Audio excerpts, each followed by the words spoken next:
Hi ನಮಸ್ಕಾರ, welcome back to my YouTube channel. ನಾನು ಇವತ್ತಿನ ವಿಡಿಯೋದಲ್ಲಿ ಮತ್ತೆ ಫಿಶ್ ಕರಿನ ಮಾಡ್ತಾ ಇದ್ದೀನಿ. ತುಂಬಾ ಈಸಿಯಾಗಿ ಕಡಿಮೆ ಪದಾರ್ಥನ ಯೂಸ್ ಮಾಡಿಕೊಂಡು ಬೇಗನೆ ಮಾಡ್ಕೊಳ್ಬೋದು ಈ ಕರಿನ. ಬನ್ನಿ ಹಾಗಿದ್ರೆ ಈ ವಿಡಿಯೋನ ಸ್ಟಾರ್ಟ್ ಮಾಡೋಣ.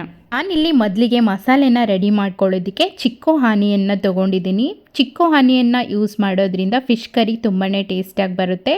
ಒಂದು ಟೊಮೊಟೊನ ಹಾಕ್ಕೊಳ್ತಾ ಇದ್ದೀನಿ. ಇದ್ರ ಜೊತೆಗೇ ಸ್ಪೈಸಸ್ನ ಸೇರಿಸ್ಕೊಳ್ತಾ ಇದ್ದೀನಿ. 2 spoon coriander powder, 1 spoon chilli powder, ಅರ್ಧ ಸ್ಪೂನು ಟರ್ಮರಿಕ್ನ ಹಾಕ್ಕೊಳ್ತಾ ಇದ್ದೀನಿ. ಮಸಾಲಾನ ಇಷ್ಟೇ ಯೂಸ್ ಮಾಡೋದು, ಬೇರೆ ಏನು ಯೂಸ್ ಮಾಡಲ್ಲ. ಇದಕ್ಕೆ ಸ್ವಲ್ಪ ನೀರನ್ನ ಹಾಕ್ಕೊಂಡು ಮಸಾಲಾನ ತುಂಬ ಸಾಫ್ಟಾಗಿ ರುಬ್ಕೊಳ್ಬೇಕು. ಮಸಾಲಾನ ತುರಿಯಾಗಿ ರುಬ್ಕೊಂಡ್ರೆ ಬಡಿಸ್ಬೇಕಾದ್ರೆ ನೀರು ಬೇರೆ ಮಸಾಲ ಬೇರೆ ಆಗುತ್ತೆ, ಅದು ಚೆನ್ನಾಗಿರಲ್ಲ. ಹಾಗಾಗಿ ಸಾಫ್ಟಾಗಿ ರುಬ್ಕೊಳ್ಬೇಕು. ನಾನಿಲ್ಲಿ ತುಂಬ ಸಾಫ್ಟಾಗಿ ರುಬ್ಕೊಂಡಿದ್ದೀನಿ, ನೋಡ್ಬೋದು. ಇವಾಗ ಮಸಾಲಾನ ಸೈಡಲ್ಲಿ ಇಟ್ಕೊಂಡು ಸ್ಟವ್ನ ಹಚ್ಕೊಂಡು ಒಂದು ಮಣ್ಣಿನ ಪಾತ್ರೆನ ಇಟ್ಕೊಂಡಿದ್ದೀನಿ. ಪಾತ್ರೆನ ಬಿಸಿ ಮಾಡಿಕೊಂಡು ಸ್ವಲ್ಪ ಕೊಕೊನೆಟ್ ಆಯಿಲ್ನ ಹಾಕ್ಕೊಳ್ತಾ ಇದ್ದೀನಿ.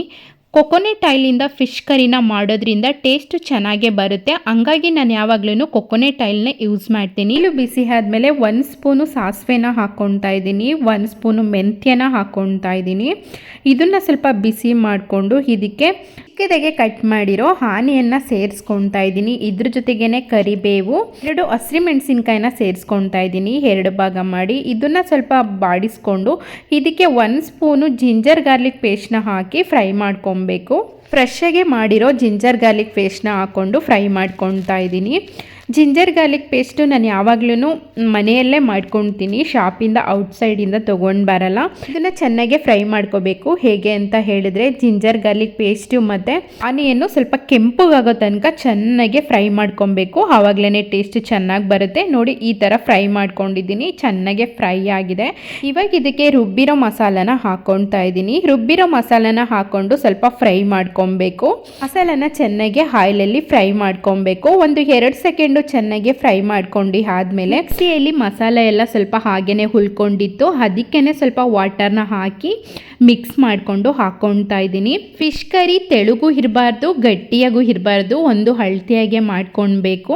ನಮಗೆ ಯಾವುದಕ್ಕೆ ಬೇಕೋ ಅದಕ್ಕೆ ಮಾಡಿಕೊಂಡು ರುಚಿಗೆ ತಕ್ಕಷ್ಟು ಉಪ್ಪನ್ನ ಸೇರಿಸ್ಕೊಳ್ತಾ ಇದ್ದೀನಿ. ನಾನಿಲ್ಲಿ ಹುಣಸೆ ಹಣ್ಣು ಬದಲು ಕೊಡಂಪುಲಿನ ಸೇರಿಸ್ಕೊಳ್ತಾ ಇದ್ದೀನಿ. ಕೊಡಂಪುಲಿ ಇಲ್ಲ ಅಂತ ಹೇಳಿದ್ರೆ ಹುಣಸೆ ಹಣ್ಣನ್ನು ಸೇರಿಸ್ಕೊಳ್ಬೋದು.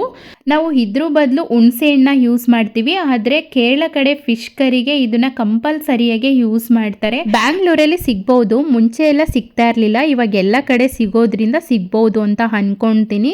ಚೆನ್ನಾಗಿ ಮಿಕ್ಸ್ ಮಾಡಿಕೊಂಡು ಒಂದು ಲಿಡ್ನ ಕ್ಲೋಸ್ ಮಾಡಿ ಇದನ್ನ ಬೇಯಕ್ಕೆ ಬಿಡ್ತಾ ಇದ್ದೀನಿ. ಒಂದು 2 ರಿಂದ 3 ನಿಮಿಷ ಮಸಾಲೆನ ಚೆನ್ನಾಗಿ ಬೇಯಿಸ್ಕೊಳ್ಬೇಕು. ನಾನಿಲ್ಲಿ 1/2 kg ಆಗೋಷ್ಟು ಫಿಶ್ನ ವಾಶ್ ಮಾಡಿ ಇಟ್ಕೊಂಡಿದ್ದೀನಿ. ಇದಕ್ಕೆ ಇನ್ನೊಂದು ನೇಮ್ ಕೂಡ ಇದೆ, ಮತ್ತಿ ಅಂತ ಹೇಳ್ತಾರೆ. ಮಂಗಳೂರು ಕಡೆ ಇದಕ್ಕೆ ಬೂತಾಯಿ ಅಂತ ಹೇಳ್ತಾರೆ. ಮಸಾಲೆ 2 ರಿಂದ 3 ನಿಮಿಷ ಚೆನ್ನಾಗಿ ಬೆಂದಿದೆ. ಲೋ ಫ್ಲೇಮಲ್ಲಿ ಇಟ್ಕೊಂಡು ಫಿಶ್ನ ಹಾಕೊಳ್ತಾ ಇದ್ದೀನಿ. ಫಿಶ್ನ ಹಾಕೊಂಡು ಆದಮೇಲೆ ಮಿಕ್ಸ್ ಮಾಡೋಕ್ಕೆ ಹೋಗಬಾರ್ದು, ಹಾಗೇನೆ ಲಿಡ್ನ ಕ್ಲೋಸ್ ಮಾಡ್ಕೊಳ್ತಾ ಇದ್ದೀನಿ. 2 ಸೆಕೆಂಡು ಬೇಯಿಸ್ಕೊಂಡು ಸ್ಟವ್ನ ಆಫ್ ಮಾಡ್ಕೊಳ್ಬೇಕು. 2 ಸೆಕೆಂಡು ಬೇಯಿಸ್ಕೊಂಡು ಸ್ಟವ್ನ ಆಫ್ ಮಾಡ್ಕೊಂಡಿದ್ದೀನಿ. ಜಾಸ್ತಿ ಬೇಯಿಸೋಕ್ಕೆ ಹೋಗಬಾರ್ದು, ಫಿಶ್ನ ತಿನ್ಬೇಕಾದ್ರೆ ಚೆನ್ನಾಗಿರಲ್ಲ. ಫಿಶ್ ಕರಿ ರೆಡಿ ಆಗಿದೆ. ಬ್ರೌನ್ ರೈಸ್ ಜೊತೆಗೆ ಈ ಫಿಶ್ ಕರಿನ ಮಾಡಿಕೊಂಡ್ರೆ ತುಂಬ ಅಂದರೆ ತುಂಬಾ ಟೇಸ್ಟ್ ಇರುತ್ತೆ. ನಾವು ವೈಟ್ ರೈಸ್ ಜೊತೆಗೆ ತಿಂದರೆ ನಮಗೆ ಅಷ್ಟೊಂದು ಮಜಾ ಅಂತ ಅನಿಸಲ್ಲ. ಬ್ರೌನ್ ರೈಸ್ ಜೊತೆಗೆ ಮಾಡಿಕೊಂಡು ನೋಡಿ, ತುಂಬ ಅಂದರೆ ತುಂಬಾ ಟೇಸ್ಟ್ ಇರುತ್ತೆ. ಯಾರಿಗೆ ಫಿಶ್ ಕರಿ ಅಂದರೆ ಇಷ್ಟ ಇರಲ್ವೋ ಅವರು ಒಂದ್ಸರಿ ಈ ಥರ ಟ್ರೈ ಮಾಡಿ ನೋಡಿ, ತುಂಬಾ ಇಷ್ಟಪಟ್ಟು ತಿಂತೀರಾ. ಈ ವಿಡಿಯೋ ನಿಮಗೆ ಇಷ್ಟ ಆಗಿದ್ರೆ ಒಂದು ಲೈಕ್ನ ಮಾಡಿ, ನಮ್ಮ ಚಾನಲ್ನ ಸಬ್ಸ್ಕ್ರೈಬ್ ಮಾಡ್ಕೊಳ್ಳೋದನ್ನ ಮರಿಬೇಡಿ. ಈ ವಿಡಿಯೋನ ನೋಡ್ತಾ ಇರೋದಕ್ಕೆ ಎಲ್ರಿಗೂ ಧನ್ಯವಾದಗಳು.